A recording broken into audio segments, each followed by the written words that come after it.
What's up, Brightsiders? And welcome back to the channel that's all about making your day a little bit brighter and your mind a little bit sharper. Are you ready to wake up your brain? Forget that snooze button and the shock of a cold shower, because today we have something even better to get those mental gears turning. We're diving headfirst into 17 riddles that will awaken you better than a cold shower. Trust me, this is the most fun you can have while giving your brain a serious workout. This video is absolutely packed to the brim with fun and challenging puzzles designed to make you think, ponder, and maybe even scratch your head a little. We've got riddles that will test your logic, your creativity, and your ability to see things from a different perspective. It's the perfect way to start your day with a powerful mental workout, or to take a break and give your mind a stimulating challenge whenever you need it. So, what do you say? Are you ready to test your wits against these brain-bending puzzles? Do you have what it takes to solve all 17? There's only one way to find out. Go ahead and click play, grab a notepad if you need it, and let's see if you can become the riddle master. Let the games begin, Brightsiders. Alright, let's ease into it with our very first riddle. Listen closely, and don't let the simplicity fool you. Here it is. I have cities, but no houses. I have mountains, but no trees. I have water, but no fish. What am I? Take a moment to really visualize that. Picture a world with bustling cities completely devoid of buildings, majestic mountains without a single leaf, and vast bodies of water with no life swimming within. It sounds like something from a fantasy novel, doesn't it? Think about where you might encounter such a description. Is it a physical object you can hold in your hands? Is it something you look at every day without truly seeing? The key is to think beyond the literal meaning of the words. The words cities, mountains, and water are clues, but they might not represent the things you're picturing in your mind's eye. Let that idea simmer for a few seconds. Pause the video if you need more time to think it through. Ready for the answer? The solution is a map. A map shows you the locations of cities, the topography of mountains, and the placement of rivers and oceans. But they are all just representations on a piece of paper or a screen. The houses, trees, and fish aren't physically there. It's all about perspective. How many of you got that one right off the bat? Let me know in the comments. Let's move on to the next one. Excellent start, Brightsiders! Whether you got the first one or not, here's a fresh chance to prove your puzzle-solving prowess. Riddle number 2 is a bit of a classic, so let's see if you can crack it. Here we go. What has to be broken before you can use it? Now this one plays with our natural instincts. Usually, when something is broken, it's considered useless or in need of repair. We try to avoid breaking things, right? But this riddle flips that whole idea on its head. It's asking you to think of something that is completely useless or cannot perform its primary function until the act of breaking it occurs. The breaking is not a destructive act, but a necessary first step. Think about your daily routines, especially the things you do in the morning. Is there something you prepare that fits this description perfectly? Let your mind wander through your kitchen. Have you cracked it yet? The answer is an egg. You can't make an omelet, scramble it, or bake it into a cake until you break its shell. The breaking is what gives you access to the good stuff inside. It's a perfect example of how riddles make us look at ordinary things in an extraordinary new light. Did that one scramble your brain a little? Let's keep the momentum going. Alright, riddle number 3 is coming at you. This one is all about words and how we perceive them. It's a bit of a tricky one, so pay close attention to the phrasing. Ready? Here it is. What is always in front of you but can't be seen? This riddle is designed to make you think about abstract concepts rather than physical objects. Your first instinct might be to look straight ahead and list everything you see. But the riddle explicitly states that this thing cannot be seen. So it's not your computer screen, the wall, or the person sitting opposite you. It's something intangible, something that exists more as a concept in time than as an object in space. It's a constant presence in our lives, something we are always moving towards, planning for, and thinking about.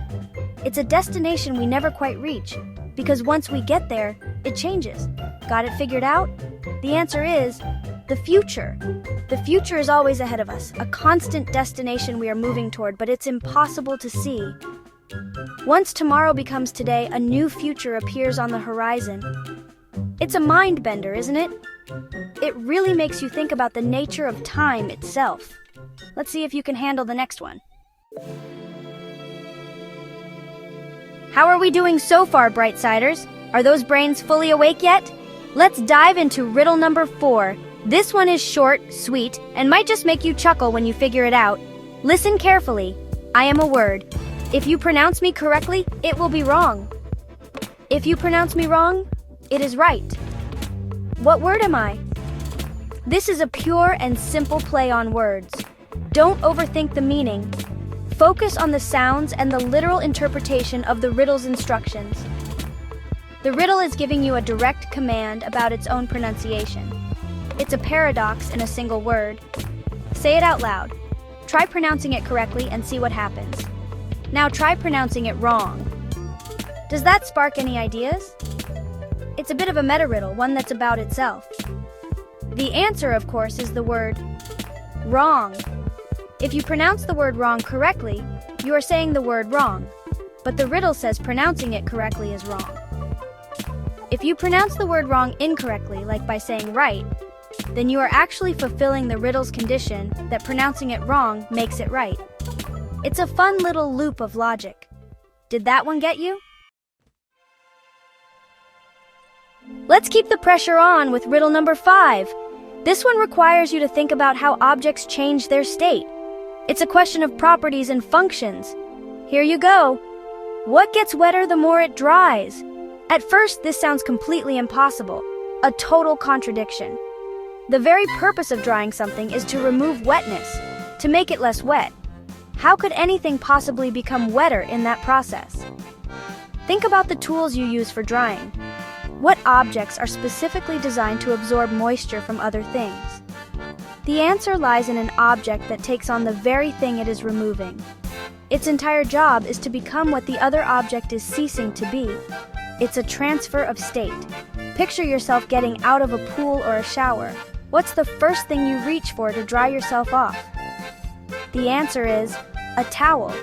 As you use a towel to dry your body, the towel itself absorbs all that water and becomes wetter and wetter. It's doing its job perfectly, but in the process, it's taking on the very wetness it's designed to eliminate from you. Simple, yet brilliant. Are you on a roll? Let's see if you can keep it up with our next brain teaser. Okay, riddle number 6 is a journey into the world of geography and language. It's a bit of a thinker, so put on your explorer's hat for this one. Here's the riddle. What is the center of gravity? Now, hold on. Before all you physics experts jump in with talk of mass and planetary cores, remember this is a riddle. The answer is rarely the most scientific or literal one. The clue is in the words themselves. Look at the phrase gravity. Don't think about the force that keeps us on the ground. Instead, treat it like a string of letters. Break the word down. What is physically in the middle of it? This is a classic case of a riddle hiding the answer in plain sight, using a common phrase to misdirect you from the simple, literal solution that's staring you right in the face. It's a test of observation more than knowledge. Have you spotted it? The center of the word gravity is the letter V.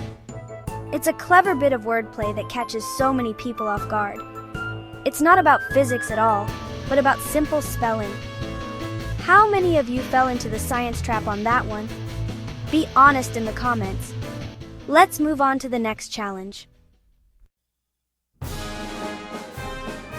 Here comes riddle number 7, a little story puzzle for you. So paint a picture of this scene in your mind. A man is walking in the middle of nowhere without a coat or an umbrella. He gets soaked from head to toe, but not a single hair on his head gets wet. How is this possible? This riddle is designed to create a very specific image and then challenge you to find the one detail that doesn't fit the logical conclusion.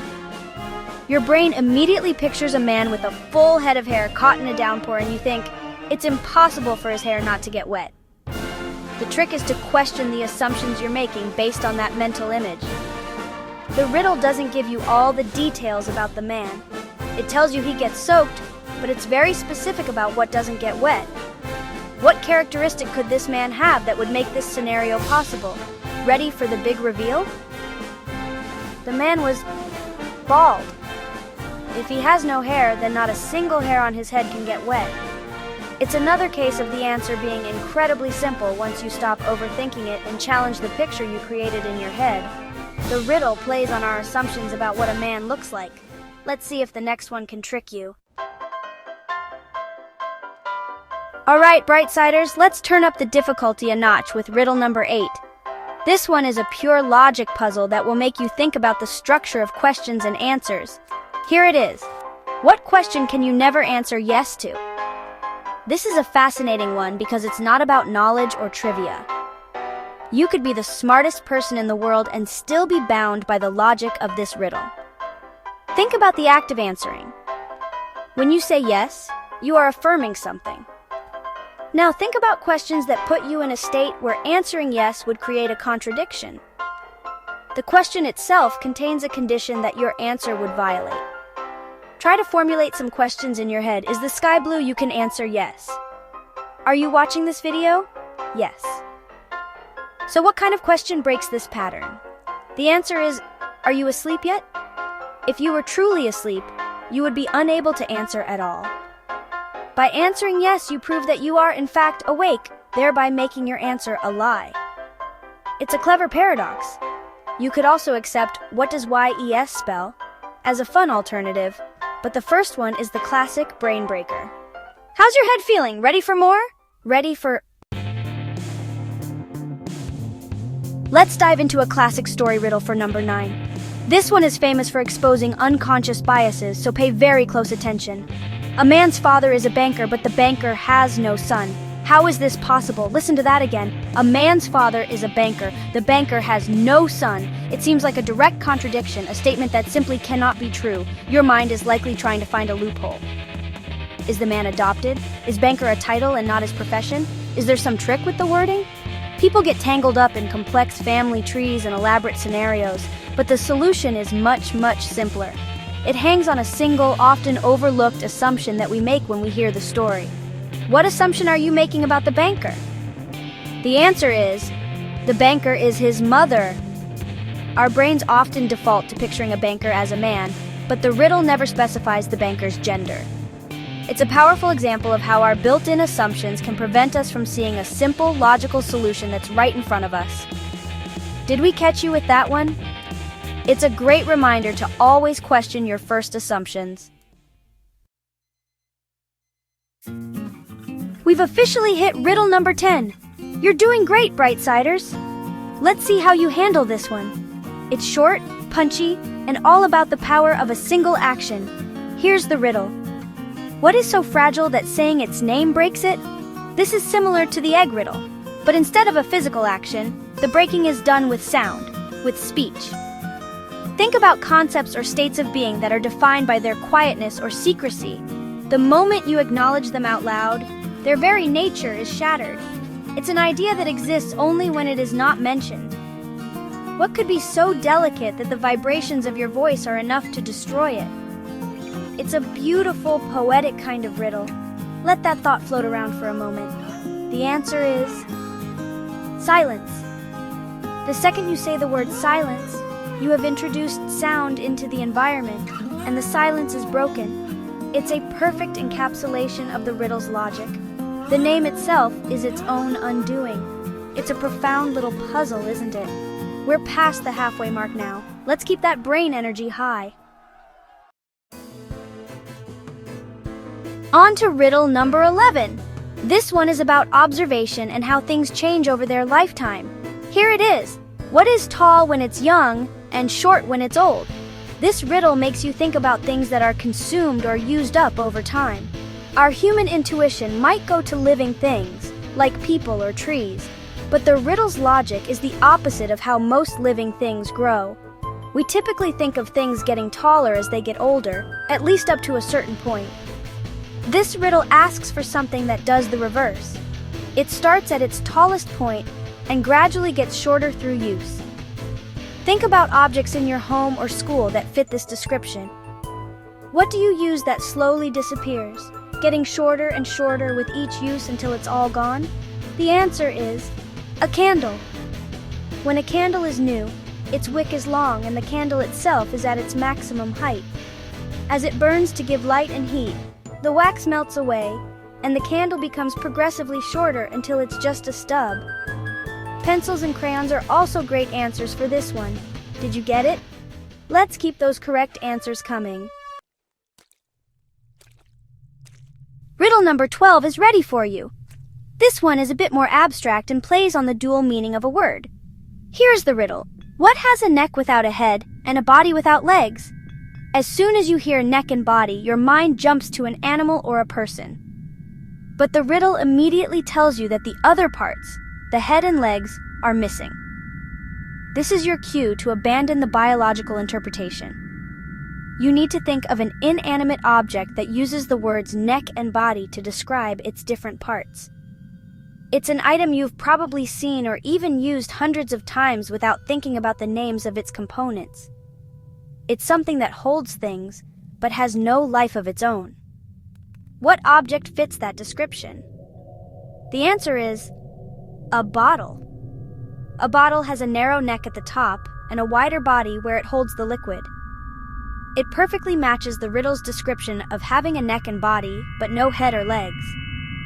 It's all about knowing those secondary meanings for common words. How are you all doing? Are these getting easier or harder? Let me know. Unlucky for some, but hopefully lucky for you, it's time for riddle number 13. This is a classic philosophical riddle that makes you think about life's true necessities. Here it is. What do the poor have, the rich need, and if you eat it, you die? This riddle is a masterpiece of misdirection, presenting 3 very different clauses that all point to the same single answer. Let's break it down. What do the poor have? This suggests something abundant or fundamental. What do the rich need? This implies that all the money in the world can't buy it, and if you eat it, you die? This last part is the big trick. It makes you think of poison or something toxic, but that doesn't fit the first 2 clues. The key is to understand that eating might be a metaphor, or maybe the answer is so simple it's profound. The answer is nothing. The poor have nothing. The rich need nothing. They have everything else. And if you eat nothing, you will eventually die. It's a brilliant play on words and concepts that forces you to think outside the box. It's the ultimate minimalist answer. Did that one blow your mind? We're nearing the end, so stay sharp. Let's power through with riddle number 14. This is another fun wordplay puzzle. I love these ones. Here's the riddle. I am a word of letters 3. Add 2 and fewer there will be. What word am I? This seems like a mathematical impossibility. How can adding something result in less? That goes against everything we learned in school. But remember, this is the world of riddles, where logic gets twisted. The trick is not to think about the number of letters, but the meaning of the word itself. You start with a 3-letter word. You add 2 specific letters to it. The new 5-letter word you create means a smaller quantity than the original 3-letter word. What word could that be? The answer is the word few. It has 3 letters. When you add the letters E and R to it, you get the word fewer. And fewer literally means a smaller amount or quantity. It's a fantastic little puzzle that plays with both language and our expectations of math. It's all about looking at the problem from the right angle. Just a few more to go. Here we are at riddle 15. This one paints a lovely natural picture, but with a twist. Listen closely. What has a mouth but never speaks, a bed but never sleeps, and runs but has no legs? Once again, the riddle uses words associated with living beings, mouth, bed, speaks, sleeps, legs, to describe something that isn't alive at all. Your task is to think of something in the natural world that fits all 3 of these descriptions. Picture a landscape. What feature runs through it? Where does this feature begin or empty out? And what do we call the bottom of it? The language we use to describe our world is full of these little metaphors, and this riddle gathers them all into one neat package. The answer is a river. A river has a mouth where it flows into a larger body of water like a lake or ocean. It has a riverbed at the bottom, but it never sleeps. And a river runs its course across the land, but it has no legs to do so. It's a beautiful and poetic riddle that uses the richness of our language. We're in the home stretch now. Almost there, Brightsiders. Time for the penultimate challenge, riddle number 16. This one is all about things we can open. Here's the riddle. What has keys but opens no locks, has space but no room, and you can enter but can't go outside? This is a modern riddle for a digital age, though its roots are older. It's describing something many of us use every single day. Let's dissect the clues. Keys but opens no locks. Think about other kinds of keys, not the metal ones for doors. Space but no room. This points to a specific kind of space that isn't a physical area. You can enter but can't go outside. This is a classic riddle phrase suggesting a one-way action. What object has a spacebar and an enter key? The answer is a keyboard. A keyboard has many keys like the shift key, control key, and so on, but they don't open physical locks. It has a spacebar but no physical room, and you can press the enter key but you can't use it to physically go outside. It's the perfect description of a computer keyboard. One last riddle to go. Can you get a perfect score on the final one? This is it, Brightsiders! The final challenge. Riddle number 17. Let's end on a truly classic and thought-provoking note. Here it is. The more of me you take, the more you leave behind. What am I? This riddle is a beautiful paradox that feels like it should be impossible. How can taking more of something result in leaving more behind? It really defies the laws of conservation, doesn't it? Think about actions, not objects. What process, when you do it, creates a trail or a record of your passing? It's not something you can hold in your hands. It's something you... Imagine walking on a sandy beach or through a snowy field. The action of you moving forward, of taking a path, leaves something in your wake. What is that something? The answer is footsteps. The more steps you take, the more footprints you leave behind. Every step taken is another footprint left. It's a simple, elegant, and brilliant answer to a perplexing riddle. Congratulations, Brightsiders! You've made it through all 17 riddles. How many did you get right? Let me know your score in the comments below. And that's a wrap! How is your brain feeling? A little tingly? That's the feeling of a great mental workout! A huge thank you for joining me and testing your wits today. If you had as much fun solving these riddles as I had sharing them, there's a whole world of Brightside content waiting for you. For more fascinating discussions and deep dives, why not check out the Brightside podcast over on Spotify? It's perfect for your commute or just for relaxing. If you enjoy it, please consider leaving a positive review. It helps us out a ton. Don't forget to give this video a big thumbs up if you enjoyed it, and most importantly, if you haven't already, make sure you click that subscribe button and ring the notification bell. We're always cooking up new videos packed with puzzles, amazing facts, and life hacks to make your world a little bit brighter. You won't want to miss what's coming next, so join the Brightside family and stay in the loop with all of our new content. For even more articles, quizzes, and videos, be sure to head over to our website, brightside.me. It's your one-stop shop for all things curious, positive, and amazing.